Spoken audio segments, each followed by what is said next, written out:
Hello tout le monde, c'est Charles. Coucou tout le monde, c'est Lara.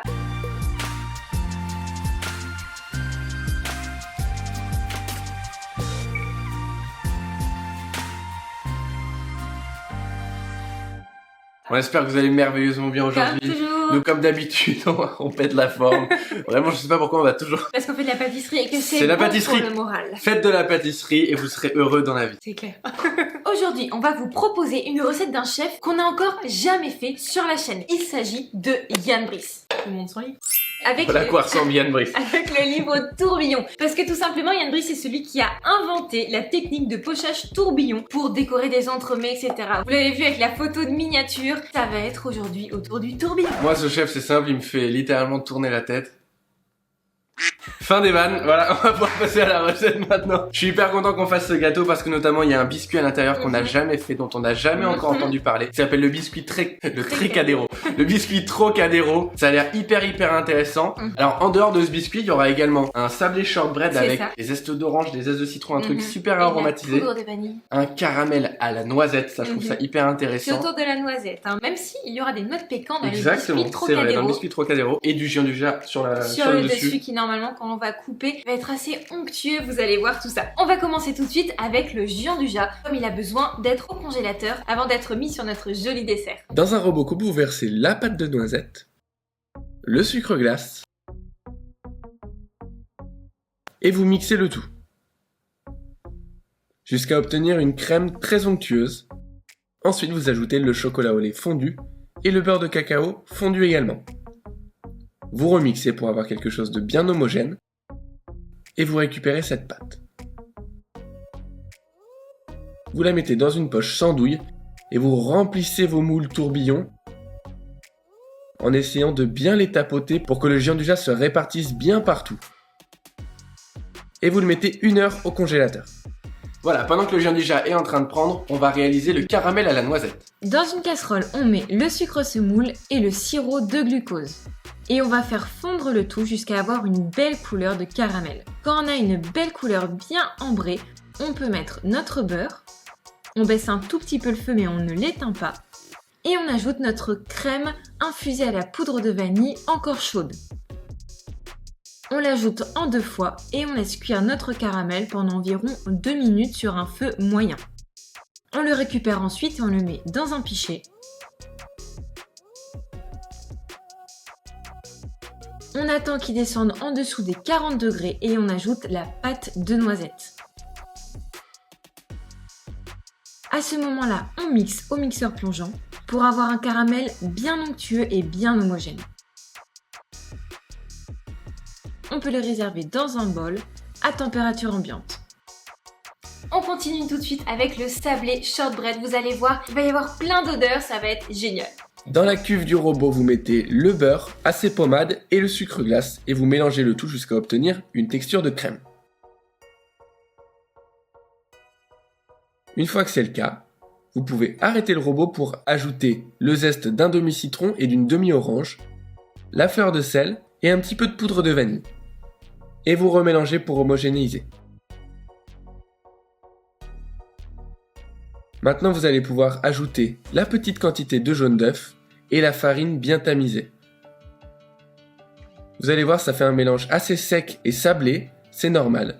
Vous travaillez pas trop votre pâte et vous récupérez le pâton que vous étalez entre 2 feuilles de papier sulfurisé sur environ 3 mm d'épaisseur. Vous lissez bien en faisant ce geste. Vous enlevez la partie supérieure du papier sulfurisé et vous emporte-piécez des jolis cercles, dont la taille sera évidemment en description. Vous le passez 1 heure au congélateur pour pouvoir les récupérer beaucoup plus facilement. Vous enlevez donc la feuille supérieure, vous récupérez vos disques en retournant la plaque et vous mettez le tout sur un cile-pain ou sur une feuille de papier sulfurisé à cuire pendant 15 minutes à 160. Une fois sorti du four, on sort immédiatement les biscuits pour stopper la cuisson. Et on termine maintenant avec ce fameux biscuit Trocadéro qui a l'air hyper bon, trop hâte de goûter ça. Dans une casserole, on va faire un beurre noisette en venant faire fondre à feu doux notre beurre jusqu'à ce qu'il ait une coloration, une odeur et un goût de noisette. Comme ceci. On le récupère ensuite en le passant à travers un tamis et on le laisse refroidir. Dans notre robot coupe, on va mettre notre sucre glace, nos noix de pécan et on va mixer le tout. jusqu'à avoir une poudre bien fine. On ajoute ensuite notre première pesée de blanc d'œuf avec la fécule, la poudre d'amande et la pesée de jaune. On mélange le tout et on a une jolie pâte qu'on récupère et qu'on met dans un cul de poule. On va pouvoir maintenant monter notre meringue avec la deuxième pesée de blanc en ajoutant en 3 fois notre sucre semoule. Vous pouvez le faire au robot, à la main ou au fouet électrique, c'est comme vous souhaitez. Il faut avoir une belle texture de mousse à raser comme ceci. On va intégrer le premier tiers de cette meringue au fouet à notre mélange précédent. Puis on ajoute le reste délicatement à la maryse pour ne pas faire retomber nos blancs. On va avoir une texture bien mousseuse, bien onctueuse. On prend ensuite une toute petite partie de cette préparation et on la mélange avec notre beurre noisette tiède. Pour ensuite ajouter ce mélange à la préparation précédente délicatement à la maryse. C'est une astuce pour que le beurre ne fasse pas tout retomber. Ensuite, on vient beurrer et sucrer nos cercles à tarte. On enlève un tout petit peu l'excédent et on vient pocher avec une poche sans douille notre biscuit à l'intérieur de ces cercles. On poche jusqu'à 2 tiers de la hauteur de notre cercle. On enfourne pour 20 minutes à 165 degrés. On retire ensuite directement notre biscuit et on enlève le cercle une fois qu'il est froid. Une fois que votre tourbillon est bien congelé, vous pouvez le démouler et le remettre au réfrigérateur en attendant le dressage. Vous prenez donc votre biscuit Trocadéro que vous allez emporte-piécer en son centre. Encore une fois, toutes les dimensions seront dans la description. Vous retirez le cœur du biscuit et vous saupoudrez l'extérieur de l'anneau de sucre glace. On va maintenant dresser à l'aide d'une poche sans douille, en ayant récupéré le caramel que vous aviez fait précédemment, des jolis petits points homogénéiquement sur le décor. On dépose une petite noisette torréfiée et on réserve. On dépose sur notre shortbread le biscuit Trocadéro qu'on vient garnir en son centre de notre caramel à la pâte de noisette.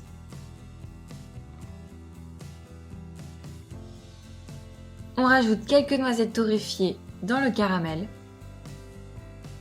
et on dépose notre beau tourbillon. Et voilà, le goûter est déjà prêt. Attendez bien que votre gianduja sur le dessus est légèrement réchauffé avant de découper votre petit gâteau. Et de déguster cette merveille.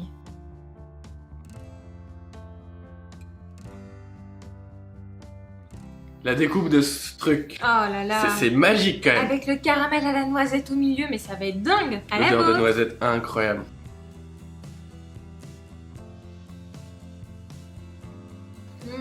Mmh.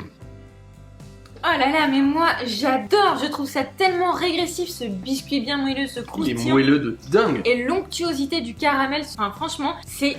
Moi, j'adore. Non, franchement, c'est hyper bon. Le goût de la pécan avec la noisette, le caramel, la petite fleur de sel, c'est hyper bon. très bon. C'est juste à mon goût un tout petit peu sucré. Je pense que c'est le gianduja C'est vrai. qui ajoute cette petite couche. Moi, je désucrerais un petit peu le gianduja. Vous faites Personnellement, comme vous vous faites exactement comme vous voulez, mais c'est un truc d'enfance là.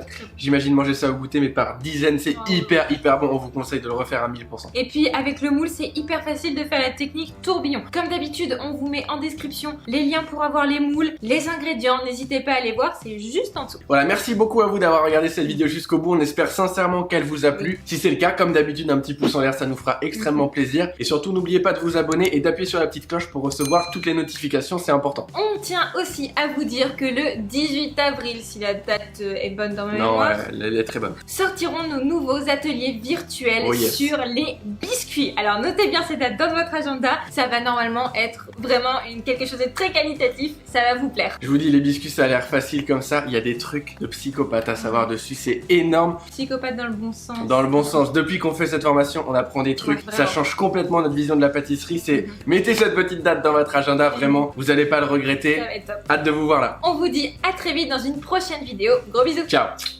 Aujourd'hui, on va vous... Mettez cette petite date dans votre agenda.